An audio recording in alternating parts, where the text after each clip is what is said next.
This devotional is for Thursday, January the 20th, 2022. And the title is Woe to the Nation that Turns from the Lord and His Law.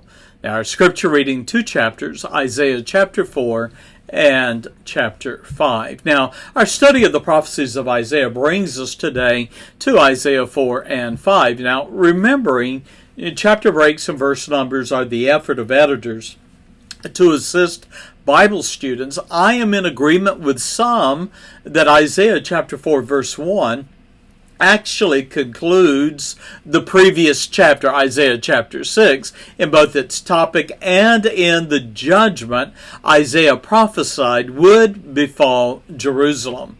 Now, drawing a vivid picture of God's judgment, the prophet described the desperation of that time in chapter 4 and verse 1, giving us an indication that the battle was so grievous against Judah, against Jerusalem, that there were 7 men to every man. Now, Isaiah chapter 4 continues with a prophecy of a future time when Israel would be restored to the land. Christ himself will reign, described in chapter 4 and verse 2 as the branch of the Lord. And so Isaiah chapter 4, the majority of that chapter is dedicated to the kingdom of the Lord after his second coming, when Jesus Christ will reign from David's throne in Jerusalem. Now, notice with me, though, the heart of today's devotional, which is Isaiah chapter 5. Now, verses 1 through 7, you'll see, employs an agricultural parable, and Isaiah describes God's love and care for his people as he is pictured as the farmer, the Lord, and his loving favor for Judah portrayed as his, and I quote, well-beloved. Now, notice in chapter 5, verses 1 and 2, the Lord's loving preparation for Israel. God promised to plant Israel, his vineyard, the symbol of Israel, upon the best ground, and he describes it as a very fruitful hill. He goes on to describe his love, his care for his vineyard, for Israel. And he says that he fenced it in. He removed the stones that would hinder the growth of his vineyard, those stones probably being symbols of heathen nations. And he chose the best vines. He even went so far as we look at verse 2 of Isaiah 5, he built a watchtower in the midst of his people. And of course that watchtower would no doubt be the temple. Now, verses 2 through 4 of Isaiah 5 gives us an indication of the Lord's disappointment. When the Lord inspected his people, the vineyard, we read in verse 2 that he found wild grapes. Well, what were those wild grapes growing in the midst of this vineyard that was a example, a symbol of Israel? Well, it was the sins of the people. You see, God's people had broken his covenant, and they were guilty of idolatry and all manner of wickedness that we read about in verses 3 and 4. Now, verse 5 through 7 of Isaiah 5, we have two consequences that befall a nation that rejects God. The first we find in verse 5, that Judah would be befallen by the removal or the breakdown or the taking away of the hedge or the wall. In other words, God would no longer give his rebellious people his loving providential care. The second, the Lord promised he would eliminate the nation's economic prosperity. We read in verse 6 that he would lay it waste. Judah would become like an untended vineyard, overgrown with briars and thorns, and leaving no doubt the prophets warning Israel and Judah of God's judgment that would befall those nations. We read in verse 7, for the vineyard of the Lord of hosts is the house of Israel, the men of Judah his pleasant plant. And he looked for judgment, but behold, oppression. In other words, God was looking in the midst of his people for a just people, a people of integrity. But instead he found an offensive, oppressive people.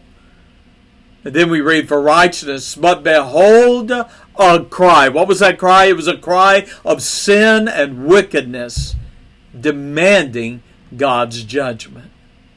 Now, Isaiah 5 verses 8 through 23, we have 6 woes that are described here, warning of God's judgment. Notice, if you would, then, the 6 sins especially that provoked and demanded God's judgment. The first sin was that the people were guilty, the wealthy were guilty of greed and covetousness, and so they exploited the people. God declared that the people in positions of authority and the wealthy their greed would be rewarded with desolation. Their investments, the vineyard, would become unprofitable. And so the first sin that demanded God's judgment was greed and covetousness. The second sin we find in verses 11 and 12. And that was the people were guilty of a narcissistic, drunken lifestyle. The Lord, through his prophet, exposes the fact that the people would rise early in the morning and they would begin drinking strong drink. And they would continue until the night. In verse 12, their drunken feasts were accompanied by seductive music, and they gave no thought of God or his providences.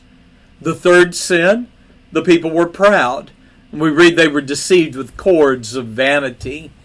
And they actually, in verse 19, taunted the Lord, asking, where is his judgment? Well, verse 20, they had rejected God's law and commandments. And that brings us to the fourth sin. And that is that they refused moral absolutes. Why? Because they had rejected God's law and commandments.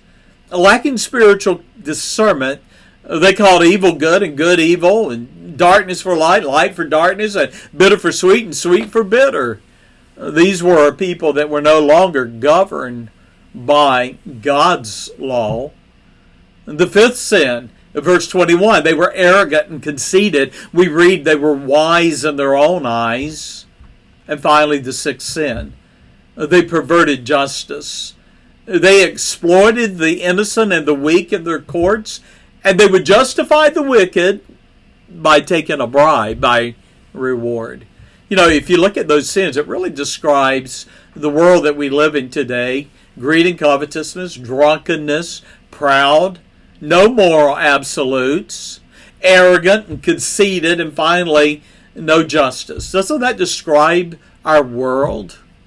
Notice in verses 24 and 25, the warning of God's judgment that was to come. We read that there were wild grapes of Israel had provoked God's judgment, and that the fruit of that nation, rather than righteousness, was rebellion, idolatry, and immorality. The leaders did not fear the judgment of God, and Isaiah warned the Lord had stretched forth his hand against them, and he had smitten them. In other words, God's judgment was as good as done. Notice, if you would, verses 26 and 30. Who were the instruments of God's judgment? God always uses people and nations to punish his people when they reject his law and they turn away from his commandments. So whom was it that God was going to use against Israel and Judah?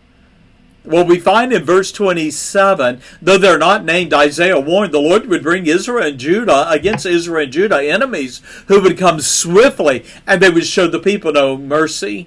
Verse 27, their adversaries would not tire. They would be like the roaring of young lions. In verse 29, and they would thirst for blood. Verse 30, those armies of their enemies would sweep over the land like the waters of a storm. Now, we know from history that all of this came true. The Assyrians were the first to come against Israel, and they took away those 10 tribes into captivity.